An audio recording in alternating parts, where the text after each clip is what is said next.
if you can play the other sports, it definitely adds to your cricketing awareness and your cricketing armory. But my dad just said, Jonty, you'll have coaches telling you, teachers telling you throughout your career that practice makes perfect. And he said, I hate to tell you, that's only half the story, because it's actually perfect practice that makes perfect. But just the ability to switch on and switch off, even in a 20-over game, Neel, it's important, because you can't focus. When you're batting, the same thing happens. You can't focus every single minute. You'll be emotionally exhausted and drained by the end of the game. When you are fielding, if you're genuinely expecting every ball to come to you, and you prepared before the ball is hit, that's anticipation. I had good anticipation, not faster reflexes. And the main thing for me, whether you're throwing or catching, it's actually about your feet, which is why I encourage other sports, because playing other sports get your body into a good position.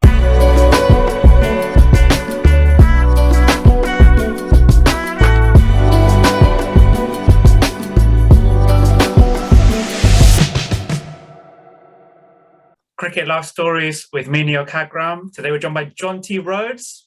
Jonty, how's things going? Neel, good, thank you. I have opposite ends of the scale with regards to my cricket. I'm based in Sweden, so I work with the Weekend Warriors in Stockholm, my Swedish cricket boys, and then just arrived in the IPL, where full-on professional guys best players from all around the world, working 3-4 hours a day in some serious heat here in Dubai. But everybody loving it, doing it because they love it. And it's amazing to be able to have this sort of diversity within my cricketing, because I retired as a player 3 times, I think, and I retired as a coach 4 times. So it's great to be back. I don't know, it tells a story. Once cricket's got you, you just can't walk away. No, it's a fantastic game. So let's take it all the way back with yourself. You're born in Pietermaritzburg, Natal. Just setting the scene. What are your earliest memories of cricket? Well, sure, Pietermaritzburg is a small town. My parents were both teachers, and we lived about half an hour out of Pietermaritzburg in a small village. So there was no cricket there. My parents were tennis players, but both teachers, and we had to go into town every day. I'm one of 3 boys, and my father was a principal at the same school. And as a teacher in those days in South Africa, you were also a sports coach or sports master. So my father was coaching cricket, and in the winter he would coach rugby. It was an all-boys school, 600 boys. And, it was either a case of, well, if we didn't have cricket practice today or hockey practice or soccer practice, we had to do our homework with the boarders, or we could play sport. So it wasn't really an option. We kind of delayed the homework for as long as possible. But I grew up around a cricket field, because if my dad wasn't coaching, he was reffing rugby in the winter. So I was at a hockey club, and in our winter months, or playing soccer. So having 3 children, and my parents had a bit of space. We had a backyard, and they would just say, "Okay, see you later. Take a ball." We had a tennis court, fortunately. So we grew up playing all the sports. And from the cricket, I don't remember saying, this is the game that I love to play. I played football or soccer, tennis, cricket, and hockey at a pretty good level at junior school, when we could play all 4 sports, and had athletics. My dad was also, because he had started as a physical education teacher. So, I was a good hurdler, a good jumper. I had decent jumping sort of powers in those days, and hurdling technique from my father. So I don't have one specific memory about when I started cricket. I just knew I grew up around a field or a court, hitting things and catching things.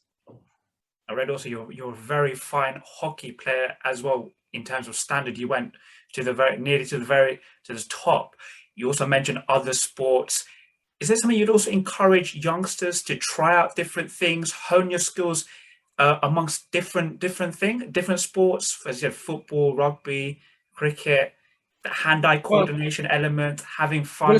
Sure, man. I think, Neel, it's not just the hand-eye and the fun. Because you want to play. I think the diversity does bring the fun element, because when you give up cricket for 3 or 4 months and you come back to it, then it is fun again. It's exciting, and I think it's very refreshing. But just the awareness, the lateral movement that those other sports bring. I didn't have a fielding coach, even playing for South Africa. We would just take a couple of catches. And although I must say, in 1992, when Kepler Wessels was the captain of South Africa, my first trip to the World Cup, he just said, we're a very inexperienced team, but there's two elements that we can be the best in the world. And one was fitness, which is always you kind of roll your eyes when the captain says we're going to be the fittest team. But I was a hockey player. So fitness for us was just running, just doing shuttle runs. And I was playing state hockey, provincial hockey, and, 6 months of hockey and 6 months of cricket. And literally always having fitness on my side. The fact that I loved fielding also helped. So it was a case of, I think, if kids can play as many sports as possible, it opens up, as I said, the awareness, the lateral movement, because I work with a lot of young players in India, and all they play is cricket. And cricket has become a very dynamic game. Whether you're a batter or a bowler, and especially a fielder, you need this sort of explosive power. You need the lateral movement.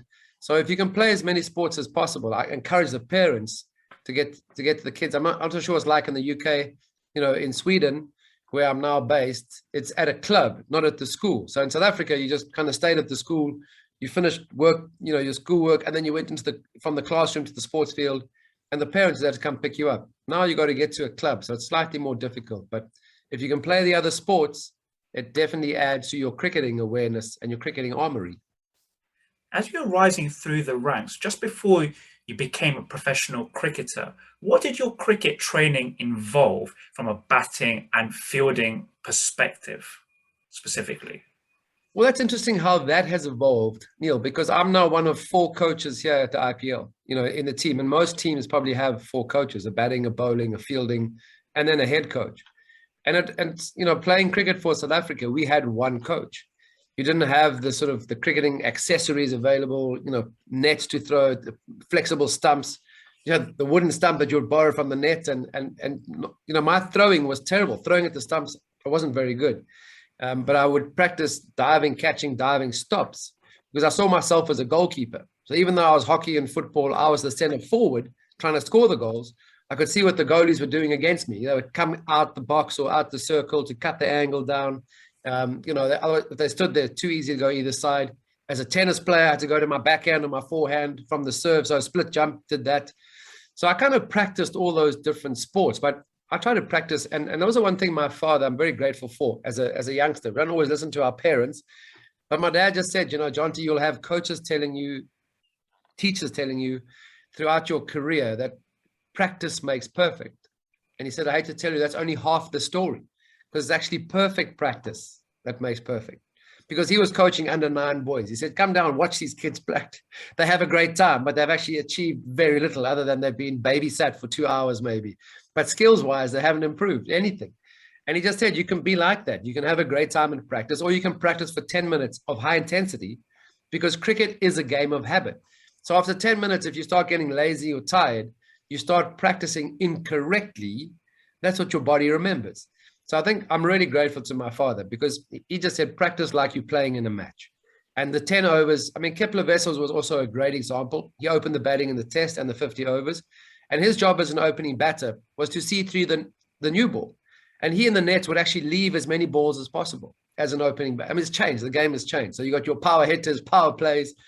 But his role was to see us, through the new ball. And he just left. And then afterwards, he would get guys to throw, come practice the cut, come practice the drive. But his net practice, his net session was like it was a game.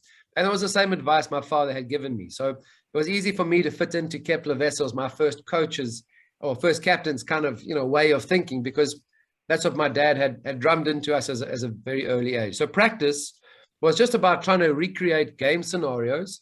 Whether I was batting, I was always looking for one in the net, not just defending, because my role in the middle order was to rotate the strike, run between the wickets.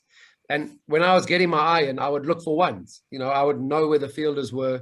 And instead of just I could block 10 balls and then start hitting, I was defending, looking for singles. So trying to simulate a match situation in your practice, because, that's where you do it. You get to the game, it's too late to turn on your A game. You have to practice your A game as much as possible.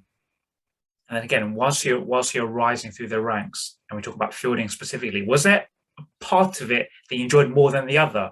Are you hitting the stumps, catching, outfield throwing, or was it the whole package?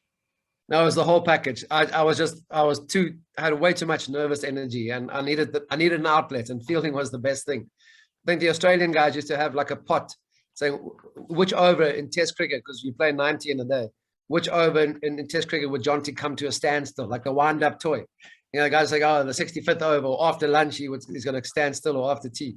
When the 90th over of the day, I was chasing the ball from cover to mid-wicket if there was nobody on the leg side. I just love being in the field. I think the diving around I really love more because my throwing got better, and that was actually Bob Wilmer when they introduced the third umpire, and he just said, Jonty, because prior to that, you had to run out the batter by half a meter. Otherwise, the umpire usually gave the benefit of the doubt to the batter who was coming back.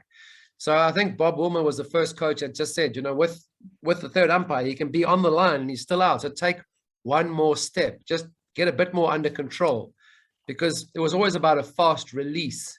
I had quick speed to the ball, but through the throw, I was too quick. So I would throw off balance, which you do anyway, but you can get some part of your body towards a target. So I love the stopping the ball, because that was my main role.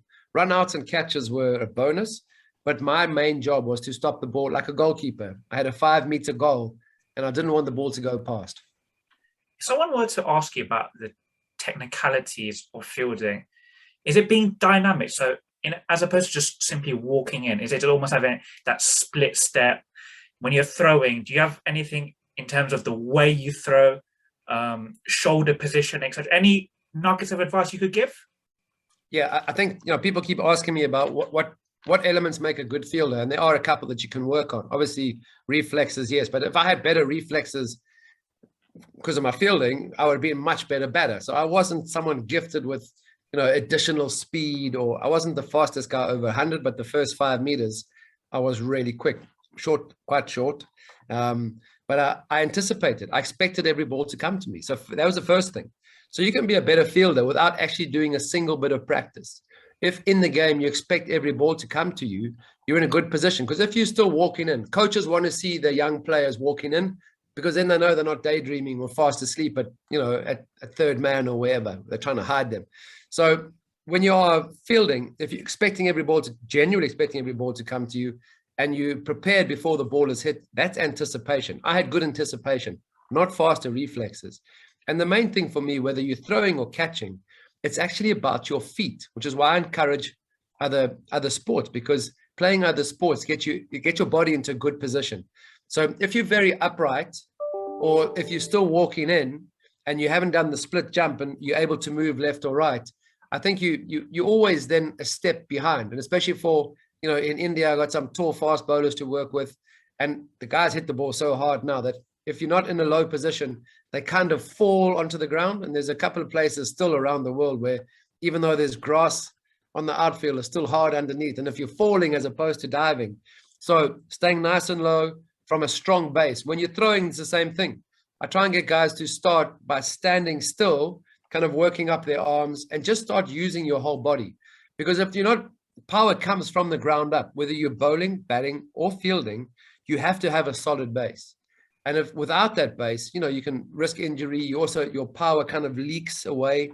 So if you hit from a strong base, if you throw from a strong base, and bowling is the same. I mean, if I'm working with young players or weekend warriors in Sweden, especially from a bowling point of view, where I haven't got great understanding, I have to look at sort of 5 deliveries before I've worked out, okay, watch the feet, watch the hand, watch the head.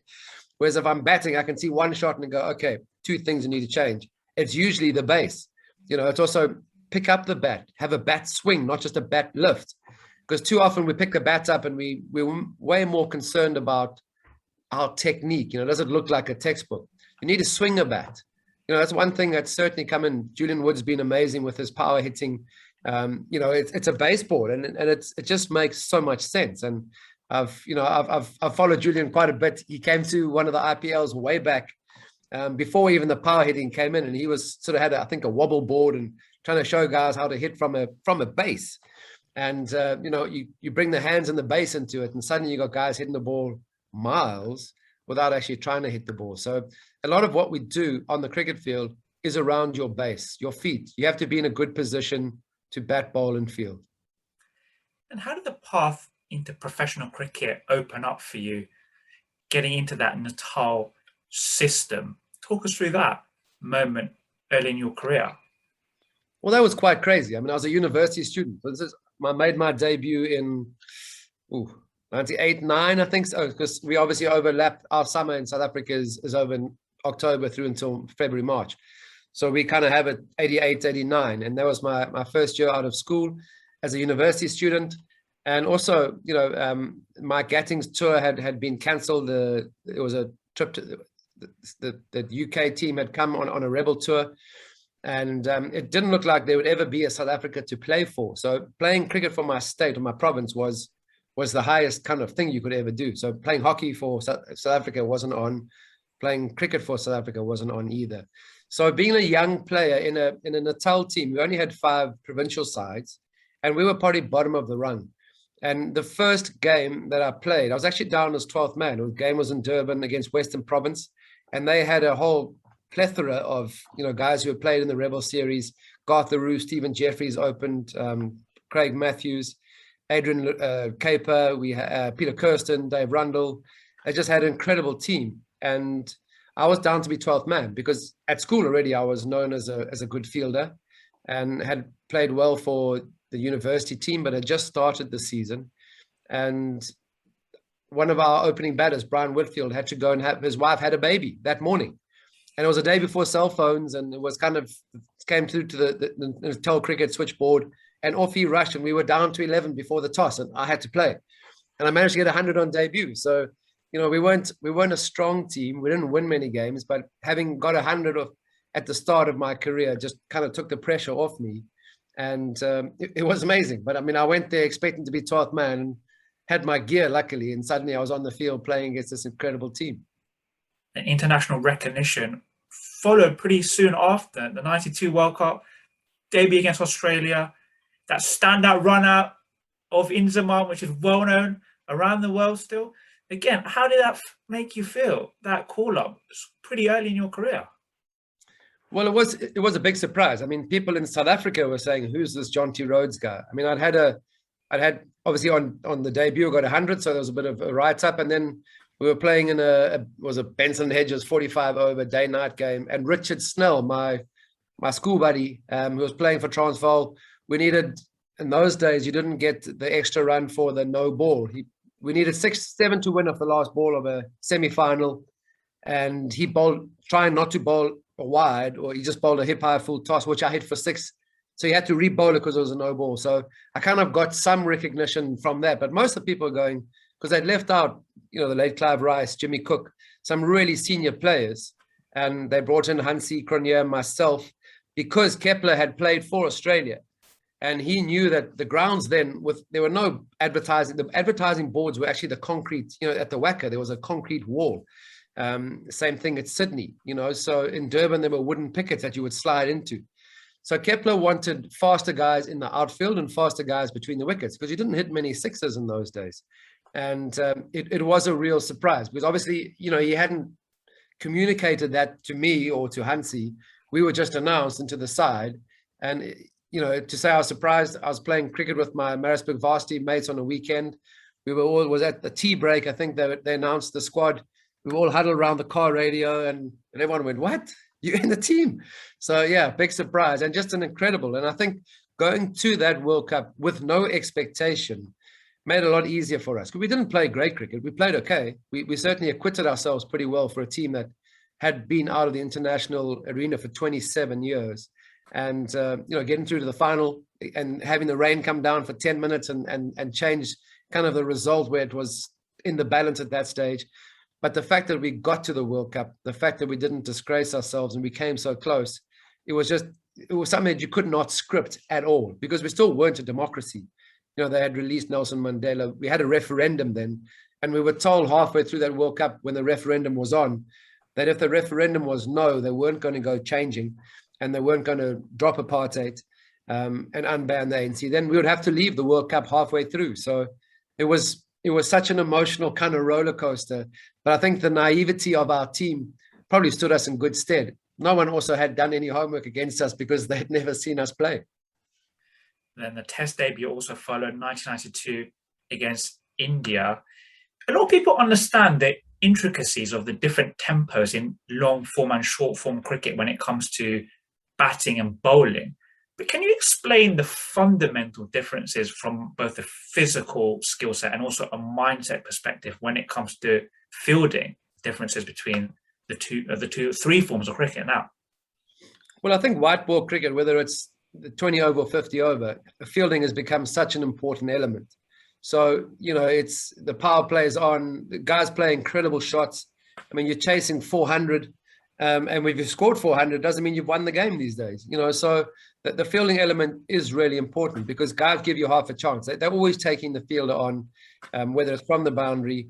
So from a fielding perspective in limited overs cricket, whether it's 20 or 50, I still think expecting every ball to come to you, because if Josh Butler's batting, it doesn't matter where you're fielding, the ball is going to come. AB de Villiers is batting, it might not be at international level.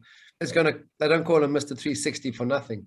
And I just think the difference in Test cricket, though, obviously you've got way more guys around the bat. So whether you're in the subcontinent and you've got 2 or 3 guys around the pads, or you're in the UK or Australia, the UK where it's swinging and you've got 3 slips in a gully, it's very different skill sets. But just the ability to switch on and switch off, even in a 20 over game, Neel, it's important because you can't focus. When you're batting, the same thing happens.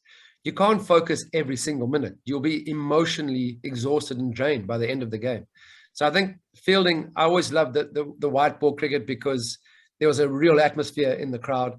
But Test cricket, we played in St. George's Park in Port Elizabeth.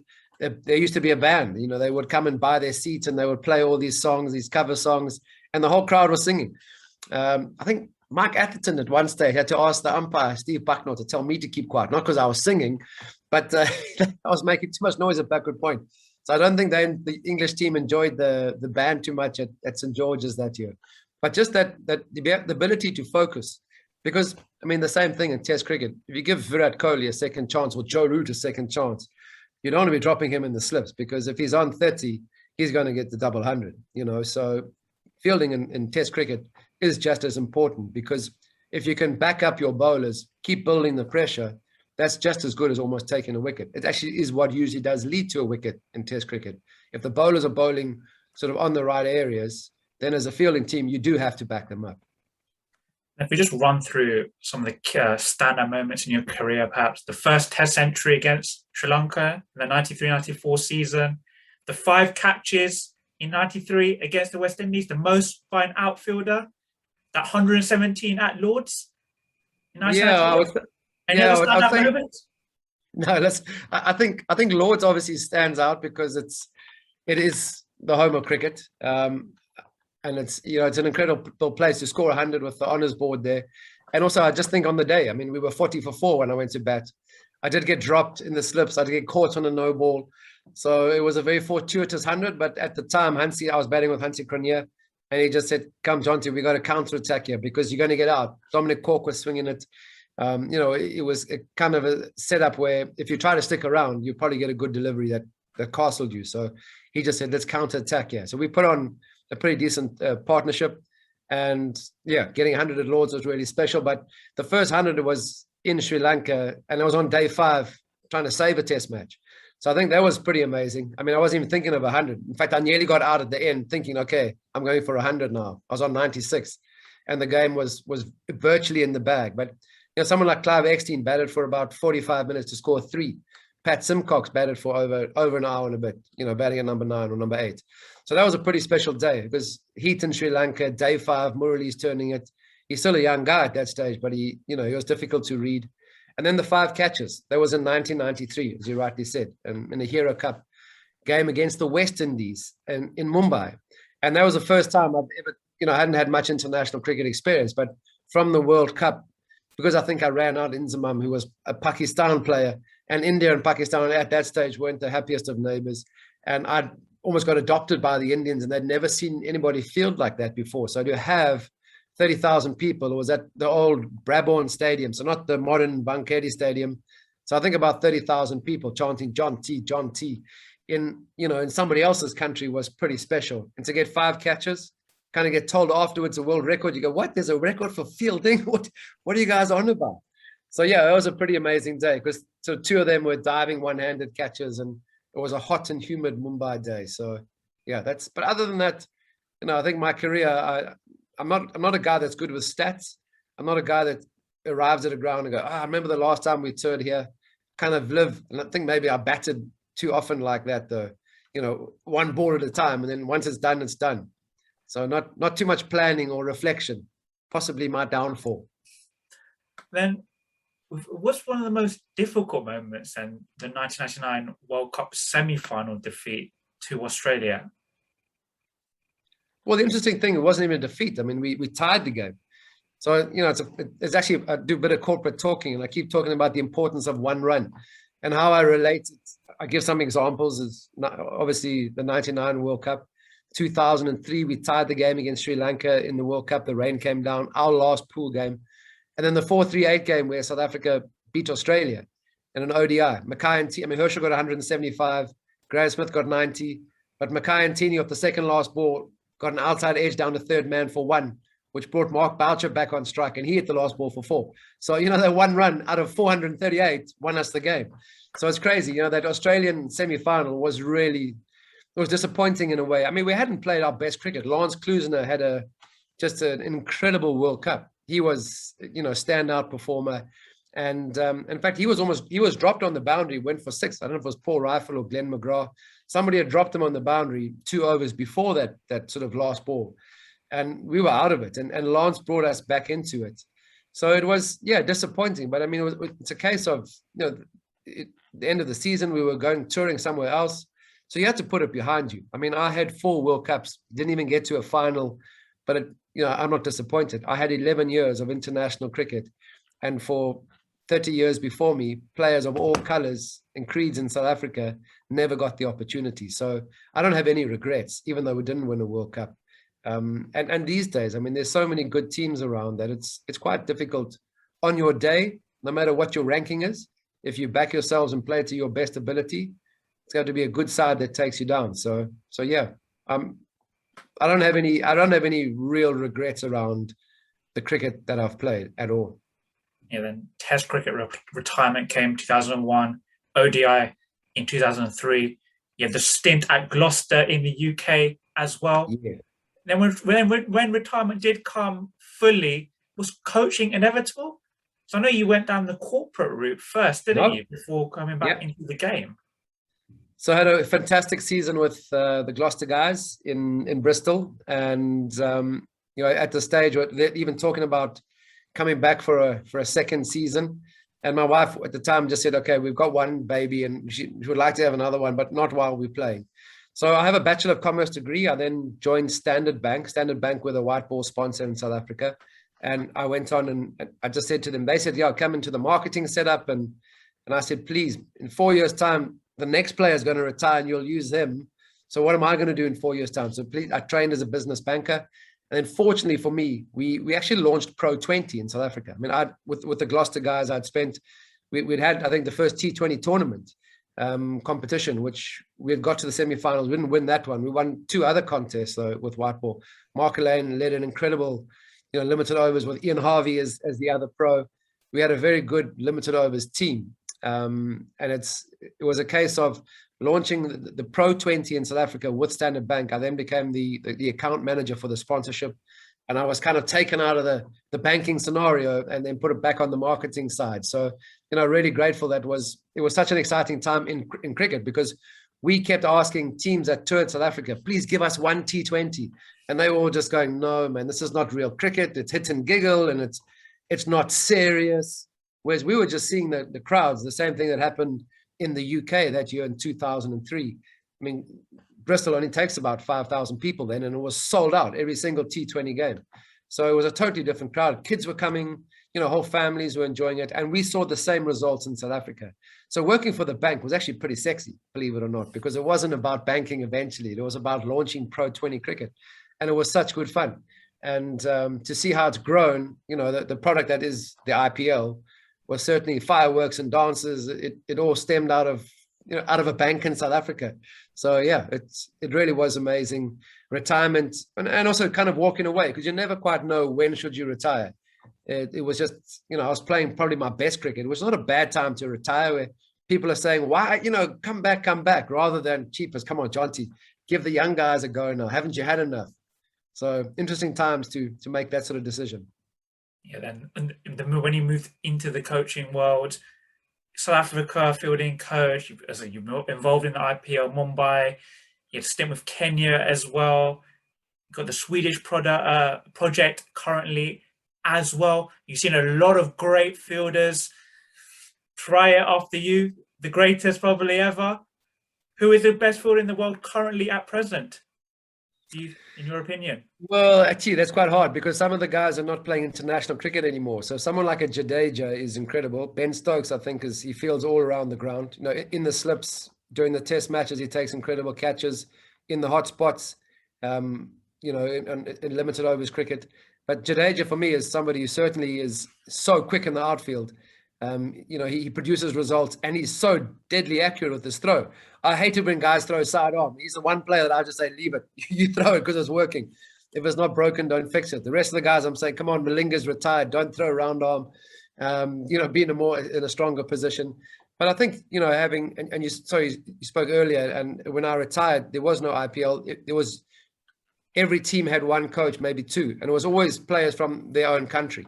So coaching wasn't something that I'd ever thought about. You know, I hadn't done no other level 2s or 3s from a coaching perspective, which I would like to do, because I'm certainly having to look, you know, look at guys like Ian Pont. I'm looking at them from a fast bowling. Kath Dalton, I'm getting tips from her with some of our ladies. Okay, I send videos from Sweden to them and they give me feedback. I'm looking at their 410 pegs. I'm going, yeah, shit, this makes a lot of sense. Absolutely. I'm loving what they're doing. And the ladies are going, wow, we've never seen this stuff.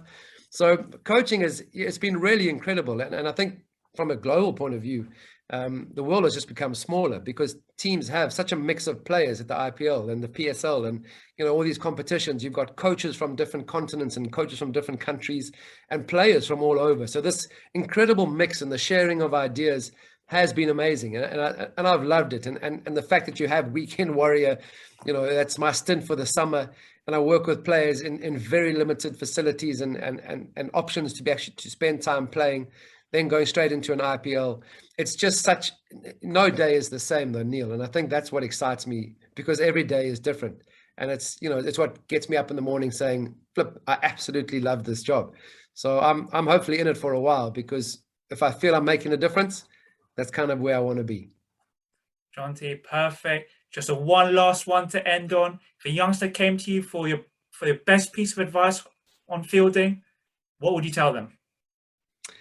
I think the key for me is expect every ball to come to you. Because like I said, you know, teaching someone to catch the ball is actually the easy part. Teaching them to get to the ball is a difficult part. But if you're expecting it to come to you, you're actually halfway through that first thing. You're halfway through getting to the ball. So expect every ball in the game to come to you. Perfect. Jonty, thank you very much for your time today. Really appreciate it. And all the best for the weeks ahead. Fantastic, Neil. Thank you. Appreciate your time. So Neel Khagram, Cricket Life Stories, Jonty Rhodes. Thank you.